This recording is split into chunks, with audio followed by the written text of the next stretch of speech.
No vídeo anterior eu expliquei o que é alexithymia e como esse traço ele pode aparecer na vida de qualquer pessoa. A gente falou sobre a questão da dificuldade que essas pessoas têm de identificar os seus sentimentos, né, de descrever essas emoções, desse padrão muito mais voltado para fora do que uma própria interpretação interna e como que a pessoa ela ia conseguir aquilo, o que isso gera na vida da pessoa, no cérebro, no comportamento. E será que se isso poderia ser tratado? A gente viu sim que no vídeo anterior a alexithymia ela pode ser tratável, ela é tratável, né? Porque primeiro é importante a gente entender que a alexithymia ela pode estar muito associada ao sofrimento psicológico, igualmente físico. Alguns estudos, por exemplo, eles vão mostrar uma relação com os sintomas somáticos, como a ansiedade, a depressão, a dificuldade desse enfrentamento, um estresse muito mais elevado, esse funcionamento que a pessoa tem de evitar sentir as coisas, evitar se comportar de acordo com aquilo que ela está sentindo, e faz sentido a gente falar isso uma vez que o quadro de depressão, ansiedade e tanto outros transtornos também podem trazer juntos aí um quadro de alexithymia.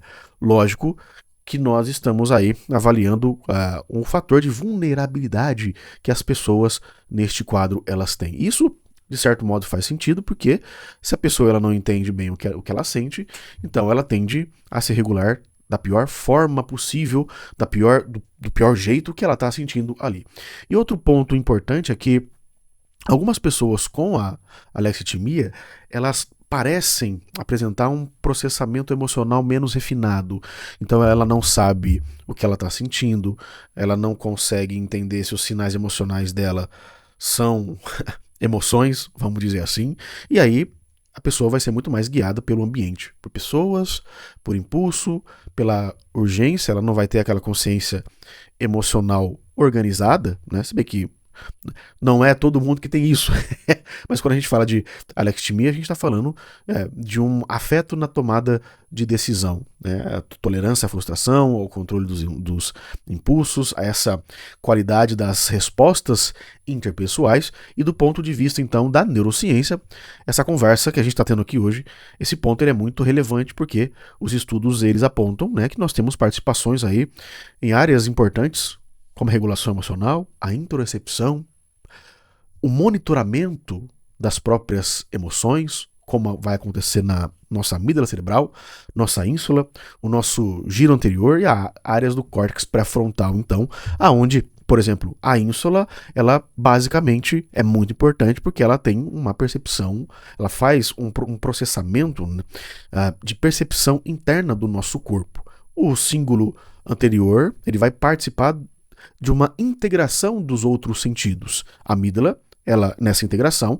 ela se relaciona com a relevância emocional. Ou seja, eu vou sentir no meu corpo sintomas emocionais, vamos dizer assim, e aí, a partir desse momento, eu vou conseguir agir de acordo como eu preciso, lógico que a gente está pensando em um aspecto funcional, mas como eu preciso agir. E o córtex pré-frontal, a gente já sabe disso, ele vai ter um papel muito importante nessa interpretação da organização, do controle, da regulação emocional, e na alexithymia a gente está falando de um padrão real de disfuncionamento, de acordo com alguns estudos, né? Alguns artigos. Não é um negócio pra gente falar que é uma frescura, que a pessoa é fria, a pessoa é aquilo. Não é, né? E no que diz respeito a um padrão neurocognitivo e psicológico, a gente tá falando de alguém que realmente tem, de pessoas que realmente têm uma dificuldade interpretativa e de regulação da própria experiência emocional. Ou seja, você tem disfunções ali neuroquímicas e cerebrais cognitivas e comportamentais neste cérebro desta pessoa. Isso ajuda a gente a entender por que a alexithymia ela pode afetar o relacionamento, né? Porque quando a gente pensa em relação, né? Quando a gente pensa em relacionamento, o relacionamento não é necessariamente a pessoa só ter intenção daquilo, né? Você precisa ter uma consciência de que você está ali, né? Emocional, de comunicação e se a pessoa que tem alexithymia não entende direito o que ela sente, ela vai ter uma dificuldade e logo no relacionamento nós sabemos que nós precisamos validar o outro e ser validado. Então se a pessoa não me valida, né, Ou melhor, se eu, que tenho alexithymia, eu não consigo validar a pessoa, então nós vamos ter um problema, aonde você vai muito mais ter machucados emocionais, né? Porque a pessoa que tem alexithymia, não é que ela queira parecer indiferente, ou melhor, nossa, a pessoa não está sentindo isso. Não é isso, mas o fato dela não conseguir perceber, avaliar aquilo que ela está sentindo e como que ela deve agir, isso afasta relacionamentos. E esse é o ponto. Embora esse traço seja estável, né? Ele não é imutável, como a gente falou aí no nosso primeiro vídeo. A gente sabe que com intervenção, com desenvolvimento e aprendizagem, a gente consegue mudar esse traço de personalidade, e é aqui que a TCC ela entra e ela pode ajudar muito, né? Porque na terapia cognitivo-comportamental, um dos primeiros passos que a gente pensa no tratamento da alexithymia é a psicoeducação. A psicoeducação, basicamente, a pessoa ela tem que saber o que está acontecendo com ela, ela tem que saber o que está sentindo, quais são as emoções, qual o comportamento que ela precisa ter. Será que eu estou sentindo medo por eu estar numa rua escura? Será que eu estou com vergonha porque as pessoas estão olhando para mim? Será que isso é frustração porque não deu certo? Será que eu estou sentindo? Isso é rejeição? Isso é culpa? E às vezes o começo do tratamento, realmente em TCC, é algo para mudar uma coisa que é enorme. Enorme no sentido de que as sinapses daquele cérebro já estão basicamente construídas há quantos anos, né? Quanto mais velhos nós ficamos, muito mais difícil você tem para uma melhora no tratamento, mas no que diz respeito ao vocabulário emocional, que é desenvolvido também na TCC, a gente precisa então de uma continuidade, de se comportar de acordo com aquele sentimento e emoção de uma forma muito mais clara e muito mais funcional. E se tem uma coisa que a gente tem que pensar que é funcional, é exatamente o treino de autoobservação que a gente fala em TCC. Então você vai ter registros emocionais, ou pelo menos daquilo que a pessoa acredita que ela está sentindo, né? Não é um diário de pensamentos, mas você vai ter um diário de pensamentos, emoções, sensações corporais, o que eu senti, o que aconteceu, o que eu pensei, qual foi a emoção. Realmente é um treino. Quando a gente pensa nesse cérebro talvez um pouco mais pragmático, pré-frontal, vamos dizer assim, né? Muito mais pré-frontal, você precisa ter treinos no que diz respeito ao acesso à emoção. Existem pessoas, na maioria dos casos, né, quando a gente pensa em clínica, a pessoa ela tem que ter um treino comportamental exatamente para ela agir de acordo com a realidade e não deixar-se ser voltada para as emoções. Na alexithymia você tem um treino que é um pouco mais diferente. A pessoa ela precisa treinar em criar uma ponte entre o meu corpo, a minha emoção, o meu pensamento e a minha ação. Então ela precisa avaliar as próprias emoções.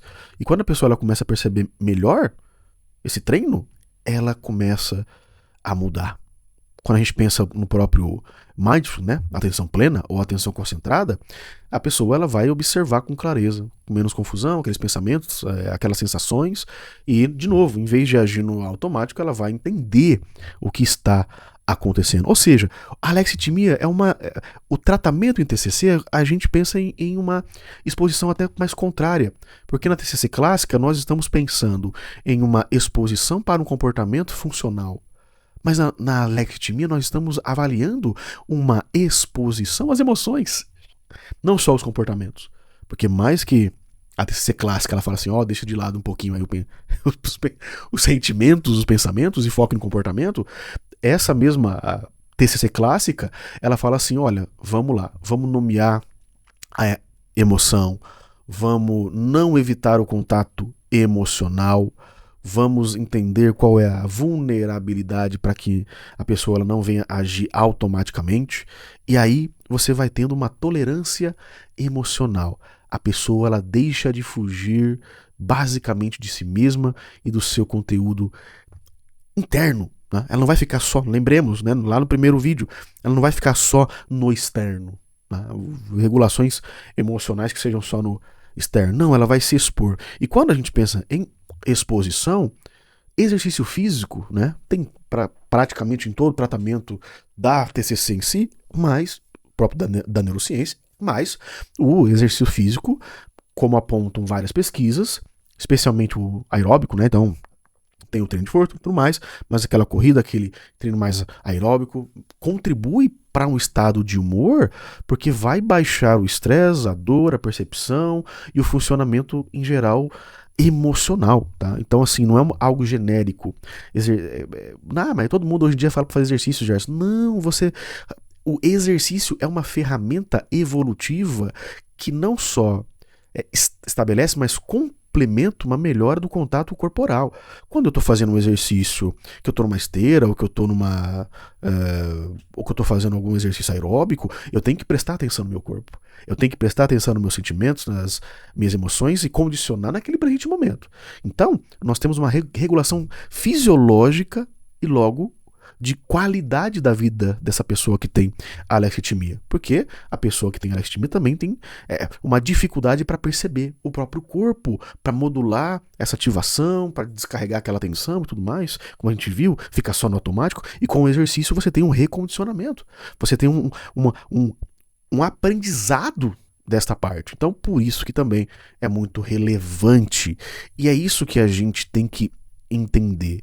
E eu insisto nisso, que a pessoa com alexithymia, quem tem e quem já se expôs, né, a pessoas com alexithymia, elas não precisam ser tratadas com alguém como alguém que não sente, como alguém que é fria. Muito pelo contrário, né? Existe uma baixa consciência emocional realmente, e aí muito mais voltada para um pragmatismo, até muitas vezes disfuncional, porque a alexithymia é um sofrimento, a pessoa sofre, né? Você tem distanciamentos, às vezes a pessoa é maravilhosa no trabalho, mas a relação com a família, a relação com os amigos, com condicionamentos de interação social é péssima, né? Porque ela não tem essa percepção, ela não sabe como agir, o comportamento que tem que agir, dado aquela emoção, ela nem sabe muitas vezes a emoção. Então, nós estamos falando de um sofrimento, é um traço de personalidade, mas é um sofrimento que é quase imperceptível, né? A pessoa, ela sente aquilo, mas ela não sabe, às vezes, aonde está. E é aí que as relações se desgastam, como a gente falou, né? Você tem um distanciamento, mas existe sim tratamento, e acima de tudo existe mudança. A pessoa, ela pode mudar, ela muda desde que ela tenha essas exposições e também, né, desde que ela não seja excluída de relacionamentos, né, de vínculos sociais por causa do próprio traço. Então, o que nós fazemos em TCC? Contato consigo mesma, e aí esse contato emocional, funcional, faz com que a pessoa realmente ela mude a forma de comunicar, a forma com que ela sofre, ela vai parar de viver no automático e vai avaliar as próprias emoções, os próprios pensamentos e sentimentos, e aí a pessoa ela vai basicamente aprender a reconhecer o que ela sente e não ela ser deixada, ela ser condicionada, melhor dizendo, à experiência do próximo, à experiência externa. Não, ela vai ter a própria experiência aí, de fato, ela compreendendo o que ela sente, compreendendo as emoções, ela terá comportamentos funcionais para emoções funcionais e emoções disfuncionais. Ao longo dos anos, ela vai melhorando. Ou seja, a alexithymia tem sim mudanças. Certo, pessoal? Espero que vocês tenham gostado. Não esqueçam de deixar aquele like, curta, comenta, compartilha, ativa o sininho de notificações, se inscreva no nosso canal. Fazendo assim, você nos ajuda a ajudar mais pessoas aqui no YouTube com as terapias cognitivos comportamentais e as neurociências, certo? Um grande abraço, até o nosso próximo vídeo e fique bem. Tchau!